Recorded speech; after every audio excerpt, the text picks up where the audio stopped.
I'm Andrew Schwartz, and you're listening to The Truth of the Matter, a podcast by CSIS where we break down the top policy issues of the day and talk with the people that can help us best understand what's really going on.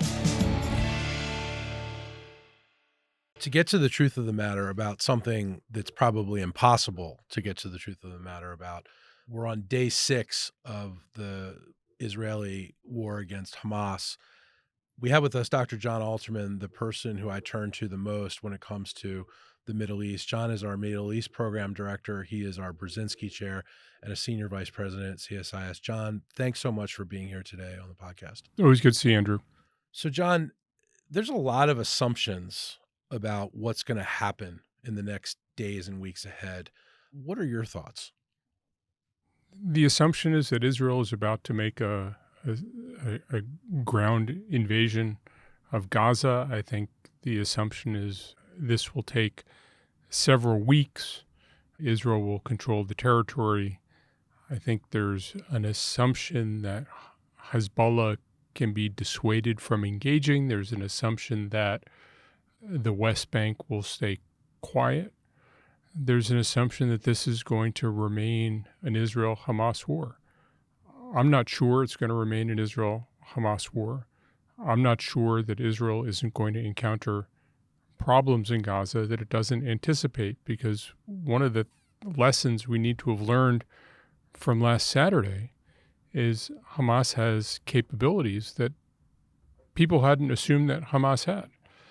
I think there's an assumption that people have that you're going to be able to pacify Gaza in some way, that the logic of force is going to persuade Gazans to just stop. I'm not totally confident that's true either, and it does feel to me, Israel, because it suffered such atrocities on Saturday, unspeakable atrocities. Unspeakable. That the country has come together, and there is this, I think the most important assumption is that, Israelis will stop all the foolishness and they'll put their minds to it and they will fix this.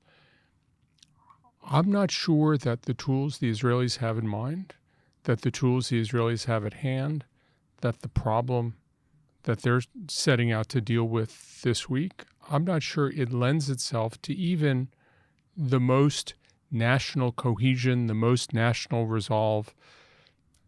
This could go sideways for a lot of people. And I think, to me, one of the things we have to do is just recall our humility about predicting what happens once you go to war, predicting what happens against enemies, adversaries who have had more than a decade to plan all sorts of surprises. Israel has some new technology that I'm sure they'll be using. My understanding is some of the people are using AI for drones inside buildings, and you can do all sorts of sensor things. I get that too. But I just worry that we're going to be in a very, very murky situation in Israel more broadly, and it's going to be even murkier, and this is a subject you know about. The information space is going to be incredibly disordered. It will be full of disinformation, the social media platforms doing much less content moderation, social media platforms in general privilege images that are emotionally arousing. And I just worry that all of this is going to mean that we are in a profoundly disorienting conflict in the next several weeks, where emotions will be high on all sides. There'll be a tremendous amount of death, and people will be looking at images of mutilated bodies day after day after day. And what impact is that going to have on the conflict? Importantly, on the resolution of the conflict? Because one thing that the United States learned in Iraq and Afghanistan, the Army can do all sorts of impressive things and build up all sorts of impressive metrics. What matters is what kind of political outcome can you lead to. I'm not sure the Israelis are thinking deeply about that. I think there are some opportunities. I'd be happy to discuss them. But ultimately, this is not going to be won on the battlefield. It's going to be won after the battlefield has gone silent. And I think one of the things that all of us have to do is to begin now thinking about, so where are we actually trying to go, and make sure that we don't keep ourselves from getting to where we need to go. I think a lot of people are worried that the battlefield part of this isn't going to end anytime soon. What do you think? I mean, you mentioned that we can't assume that Hezbollah is going to stay out of it, that the West Bank will stay quiet. And you also mentioned that there could be some really severe problems for Israeli forces in Gaza. Can you expand on that a little bit? Hezbollah is calculating. I think my assessment, strong assessment, is Hezbollah didn't know this was coming. I think if Hezbollah knew it was coming, then the Mossad and the Shin Bet would have known it was coming. So I don't think they knew it was coming. I'm not sure they were prepared for it. I suspect they were very unprepared for it. I think their instinct will be to do a lot of station identification, to remind people they're there, to say our contribution is we're diverting the Israelis up north, but we're not going to unleash the 100 to 150,000 rockets and missiles we have. We're not going to have Israeli forces bomb southern Lebanon into oblivion, destroy Lebanese infrastructure. I mean, this has happened. As they did in 2006. This has happened before. And Lebanon now has gone from being a middle-income country to a country where 80 to 85% of the population is under the poverty line. If they begin a war with Israel now, it's possible they could lose a lot of their support in Lebanon. So my instinct, and it could be wrong, and I'll freely admit it could be wrong, my instinct is they don't want to be in the direct Israeli fire, but they'd like the Israelis to stay worried about them. If that's what happens, that's okay. But I'm not totally confident that's going to happen. The West Bank, Mahmoud Abbas is 14 years, I think, after the expiry of his term. He is profoundly unpopular. Palestinian Authority doesn't really have legitimacy or control over many things. It is quite possible that in response to images coming out of Gaza and in response to provocative actions by Israeli settlers in the West Bank, that things in the West Bank spin out of control. And that could well happen. If it turns out that there's a direct Iranian hand in some of this, I can imagine Iran getting sucked in. So this could go in a lot of different ways. Our public opinion is, I think, going to be very sympathetic to Palestinian civilians. How much that will constrain governments, I'm not really sure. On the governmental level, all of the Arab governments, with a possible exclusion of Syria, really strategically see the world the way the Israelis do. They say militant Islamist political movements are bad, Iranian proxies are bad, so they see eye to eye with the Israelis. Yeah. But they're not on board with the Israelis killing potentially thousands of Palestinian civilians. And I think the Israelis are going to have a real challenge how they prosecute a war in an age of social media where there are a lot of people who are pretty oriented toward having a sympathetic view to the Israelis' adversaries. And that's a problem. Israel has its own very effective public diplomacy effort, but I think maintaining a narrative in this war is going to be even harder than it's been in the past. It used to be there were a finite number of news organizations. They all had editorial policies. Twitter has no editorial policy. TikTok doesn't have an editorial policy that I'm aware of. Some of the news organizations don't have an editorial policy. So we're in a whole different world, and in a world where so many people have cell phones and create images, and there's an instinct, an incentive to create images, and you have people who may be using tactics of disinformation. You certainly have the example of ISIS using social media in the last decade. So I think I think the information space for this war is another uncertainty, which could lead to a very, very different kind of war and a very, very different kind of outcome than people are planning on. John, you mentioned some of the problems that Israel might have going into Gaza. Can you elaborate on that? Or is it that there's booby traps, IEDs? What else are they All going of to the be dealing above. I with? mean, the geography of Gaza is it's an urban environment with lots of buildings, staircases, alleyways, streets that aren't straight that you can't move tanks down. I still remember going into Hama in Syria, and the road into Hama, where there was an uprising against Hafiz al-Assad in the 80s. And the road into Hama is a straight road that had half destroyed buildings on either side.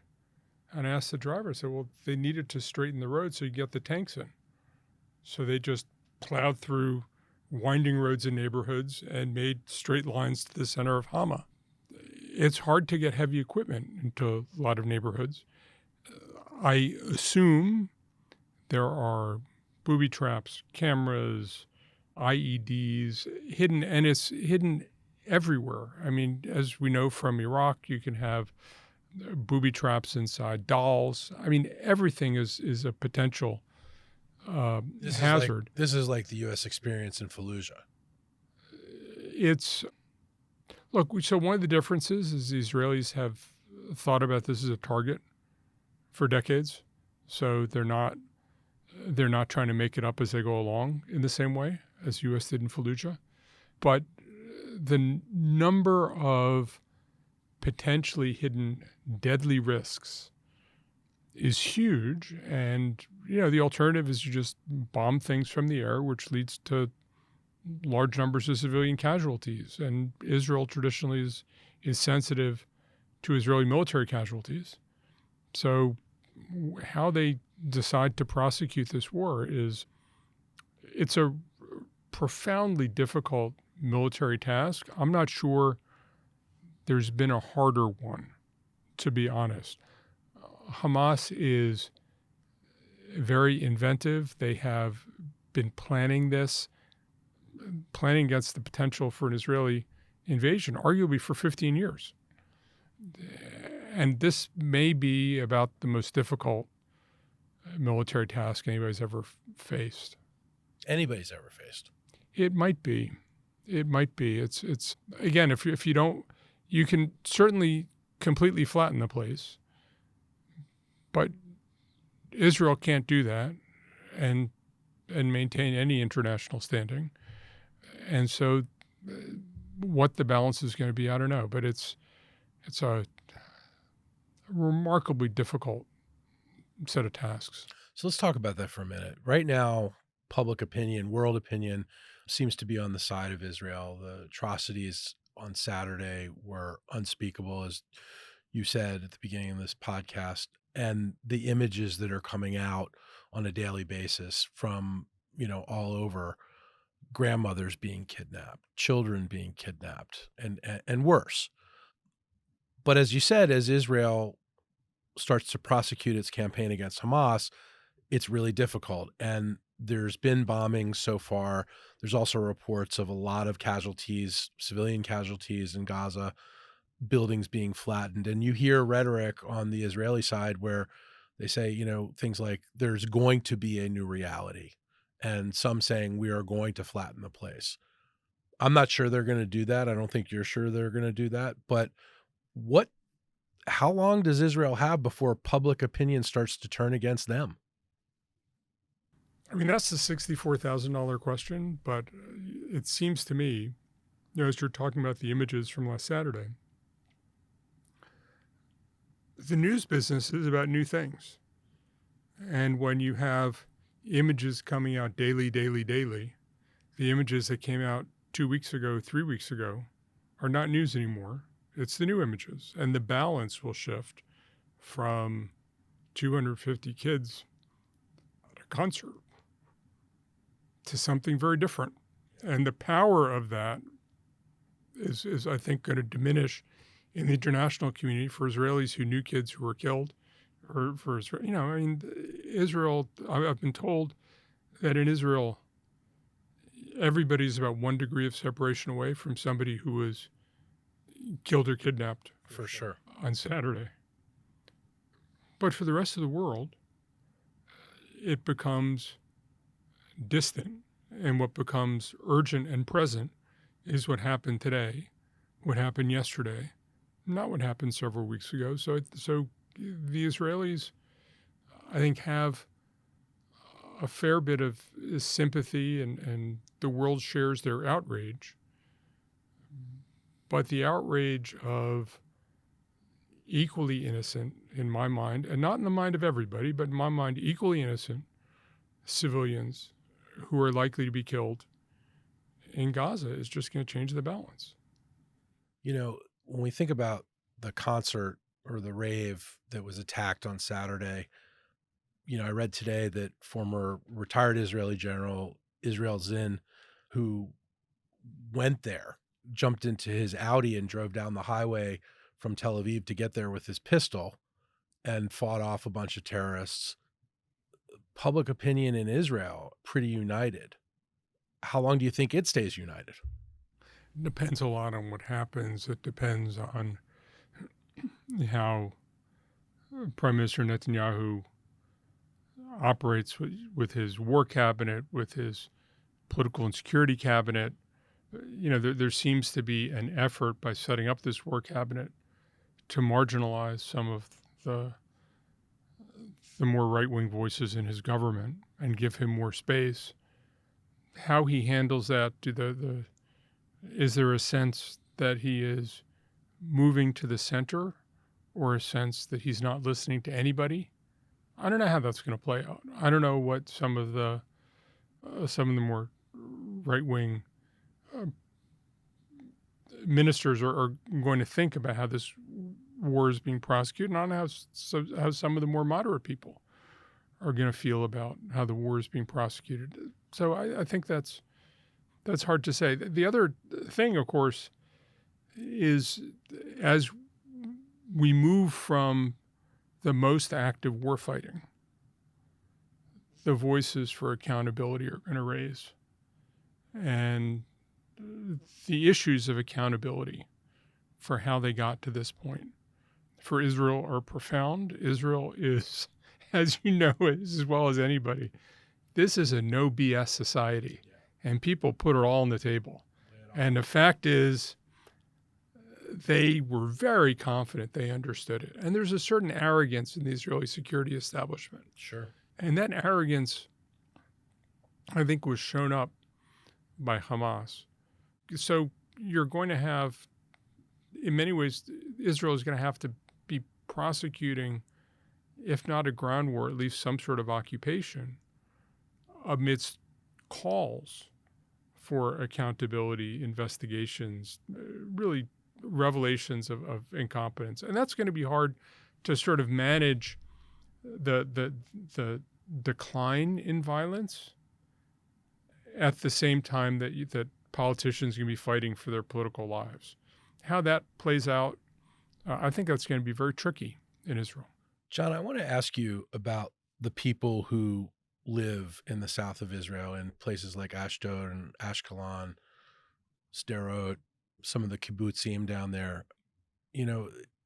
I've read today in the paper that a senior Israeli official was saying they believe that Hamas purposely attacked on Saturday because they knew this concert was happening and that there was going to be, hundreds of young people there. What is it like living down there so close to the border with Gaza? And do you think Israelis are going to go back and live there? First, I think the guidance much more was the 1973 war, also on a Saturday, also on a religious holiday. It's a nice round number. But if you remember... That's 50 years to the day, basically. So it was one day after. So it's Yeah. October 6th. 50 years later, the Egyptian military still has Armed Forces Day on October 6th. It still is remembered as their greatest military triumph. All they did was they penetrated the border, right? Egypt blasted away the sand berms, the impregnable sand berms the Israelis had built on the east bank of the Suez Canal, protecting their occupation of Sinai. 2 weeks later, Israeli troops were 100 kilometers outside of Cairo. The Egyptians had to sue for peace. But the issue from an Egyptian perspective is everybody said, you can't penetrate Israel, and we just did. I think Hamas was hoping that they could just demonstrate that they could penetrate, demonstrate that Israel was actually a lot more vulnerable. I think they were successful not only beyond their wildest dreams, but I think they actually created a lot of problems for themselves. The idea of 150 hostages, I don't think they set up to take 150 hostages. And in many ways, 150 hostages is less useful than a handful of hostages. How so? It's hard to negotiate for 150 hostages. With 5 hostages, it's easy to negotiate for 5 hostages, and you can imagine people getting tremendous things in exchange.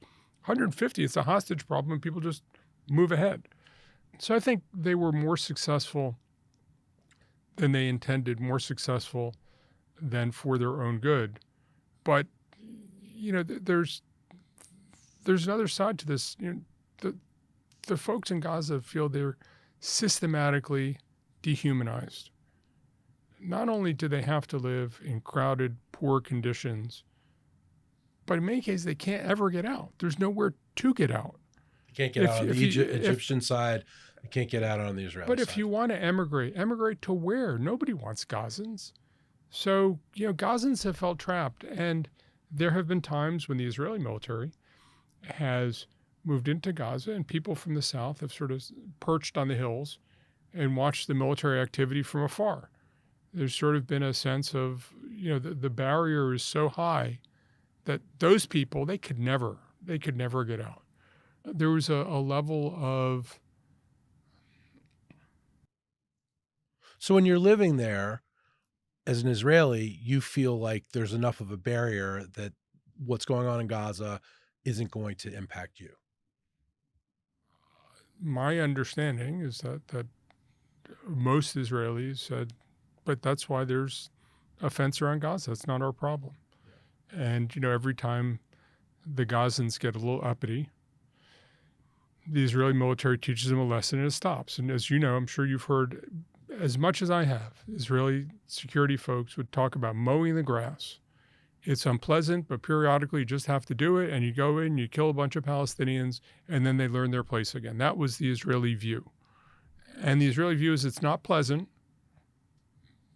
but it's the only way to deal with those people. And that view has been utterly shattered. I shattered. think that view has been shattered. I don't know what the new view is going to be. And this is, it seems to me, where we really have to start putting a lot more attention now, because the victors and vanquished in this are not going to be determined on the battlefield. They're going to be determined in what comes after. What's the political order that prevails in Gaza? Is there some sort of alternative leadership? Can the Palestinian Authority reassert some sort of legitimacy and control? Is there space for Arab states to play a constructive role? After all, they share a lot of the same strategic orientations that the Israelis do, and they're sympathetic to the Israeli concerns. But the challenge of it, right, is you can't impose solutions on Gaza.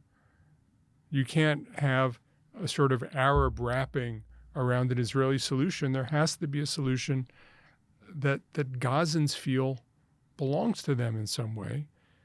The U.S. ability to create governments that people feel they own is not very good. We saw it in Iraq and Afghanistan. I'm not sure the Israelis have been great at it. But to me, that's really the necessity to focus on. We can certainly talk, and there are people who are much more knowledgeable than me about how the next several weeks or months of military activity will unfold. There will be a lot of dead people, will be a lot of destroyed infrastructure. But what really is going to matter is, okay, and then what? And then what, and who's on board, and how can Israelis get over the anger and, frankly, hatred that has been aroused by the last 6 days of fighting to say, but we have to find some sort of solution to this. There could be a silver lining in this. One of the things I was concerned about in the last several years, frankly, was that Israelis were so comfortable with the status quo. that it was hard for me to imagine there could be any movement on Palestinian things. I'm afraid that there may have to be a cycle of violence where people say, actually, that's not a solution, and we need to look for a solution. Because people are looking for a solution doesn't mean they'll find one. And there are some problems that can't be solved. But to my mind, Israelis have gotten too comfortable with the idea that this never has to be solved. And that's fine. And to me, the message of the last week is that Gazans don't have a lot of power, but they can assert a no vote.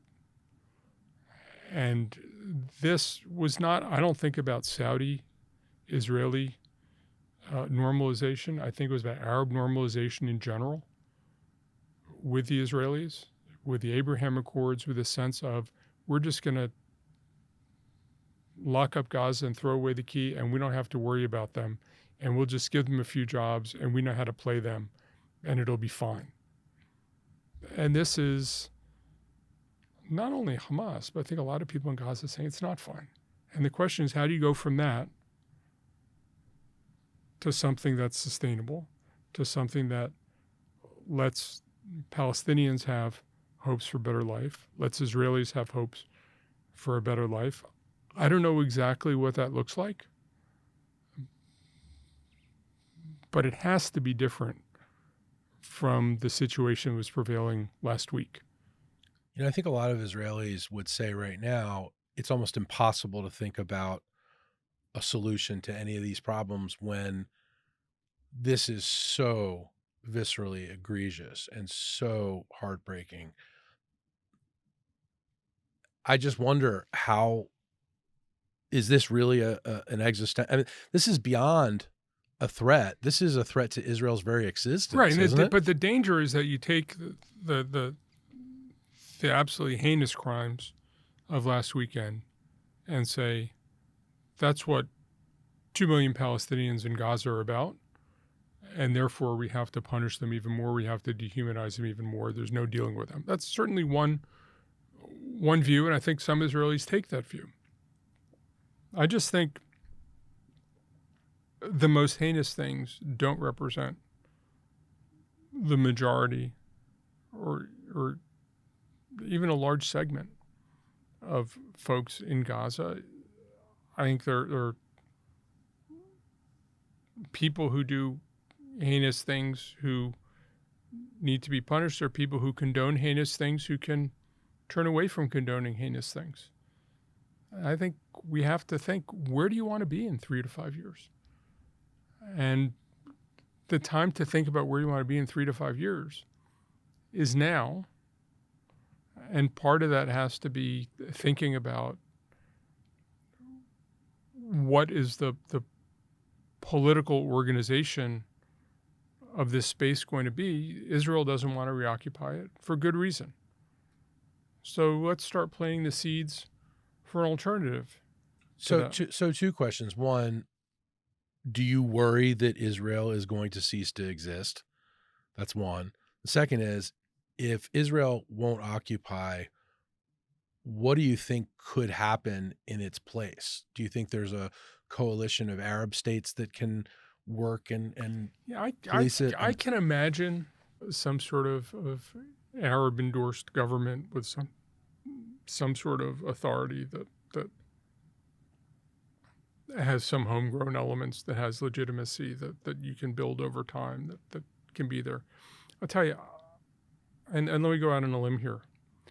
I don't think Israel is going to cease to exist. I think Israel may cease to exist in its current form. Meaning what? Meaning that the sort of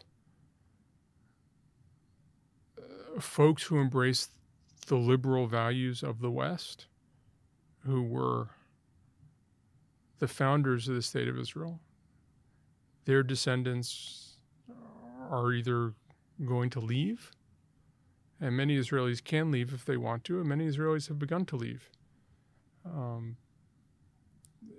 And what you'll have is a a state which arguably is more Jewish, much less liberal, has much less in common with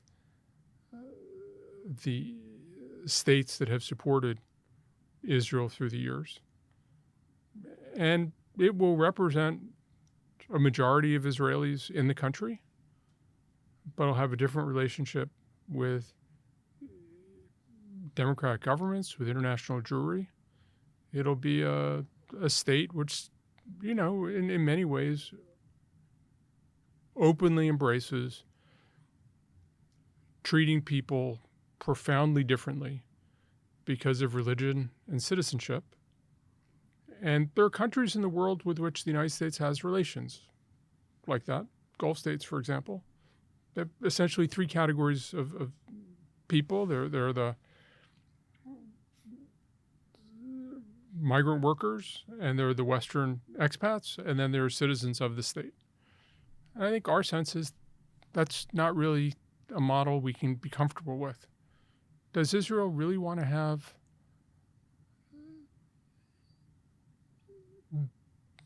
as you can be Jewish, or you can be Muslim or Christian, or you can be West Bank Arab, or you can be Gaza Arab, or, and everybody has different rules, and you're not protected by law unless you're in the right category. I think that's a dangerous direction for Israel to go, because I think Israel becomes a different place in that circumstance.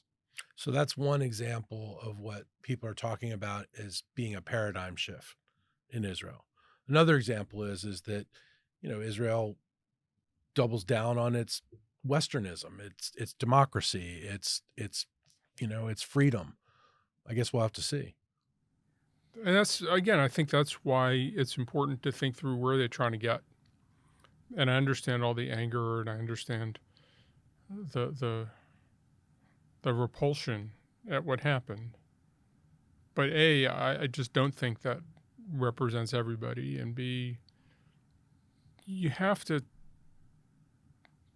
not just let the worst people characterize the whole society. You have to think about what are the possibilities in the society. Europe recovered from World War II, not because it killed all the people who did all the atrocities in World War II. It's because Europe managed to get through World War II. And I think this really could be an opportunity not only for Israel to fundamentally change the Palestinian-Israeli equation, but for Israel to fundamentally change its role in the region. As I say, the Arab governments are profoundly sympathetic to the Israeli strategic worldview. That's an opportunity to build on. And if you can build it into rights, dignity, livelihoods for Palestinians, it can provide a really hopeful pathway to a better life, not just for Palestinians, but for Israelis as well. John, thank you so much for your insights today. This is incredibly helpful. Thank you, Andrew. If you enjoyed this podcast, check out our larger suite of CSIS podcasts. From Into Africa, The Asia Chessboard, China Power, AIDS 2020, The Trade Guys, Smart Women, Smart Power, and more. You can listen to them all on major streaming platforms like iTunes and Spotify. Visit csis.org/podcasts to see our full catalog.